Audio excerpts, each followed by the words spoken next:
பொன்முடி என்ன சொன்னார்? ஓசி பயணம் எப்படி கடுமையான முறை கிண்டல் அடித்தார் அந்த பெண்களை நம்ம கண்கூடா பார்த்தோம். இன்றைக்கி அந்த பெண்மணி இன்னைக்கு அமைச்சரிலிருந்து அவரை தூக்கியிருக்காங்க. அது இன்னும் கடுமையான முறை கீழே போய் வைணவத்தையும் சைவத்தையும் அந்த பேசின பேச்சு வந்து கண்டிப்பாக கண்டிக்கத்தக்கதுங்க. உடனே கண்டிச்சது அந்த கட்சியில் இருக்கக்கூடிய மகளிர் அணி செயலாளராகவும் துணைப்பூச்சலாளர் கனிமொழி தான் கண்டிச்சாங்க. அவங்க கண்டனம் கொடுத்தவனே அதுவே வந்து லேட்டான ஆக்ஷன் சொல்றாங்கல்ல. லேட் ஆக்ஷனா இப்போ மினிஸ்ட்ரியிலேருந்து தூக்குனது ரொம்ப லேட்டு தானே.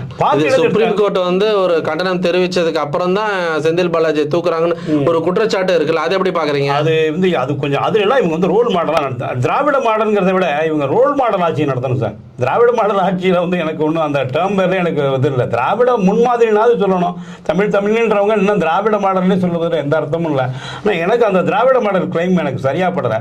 ரோல் மாடல் திமுக ரோல் மாடல் ஆட்சியை செய்வதாக சொல்கிற அளவுக்கு நடந்திருக்கணும். செந்தில் பாலாஜி அமைச்சர் செந்தில் பாலாஜி அந்த தப்பை பண்ணாரா பண்ணலையா, இடி சொல்லக்கூடிய குற்றச்சாட்டு உண்மையா இல்லையாங்கிறது விசாரணையில் வந்து முடிவில் தான் தெரிய போகுது.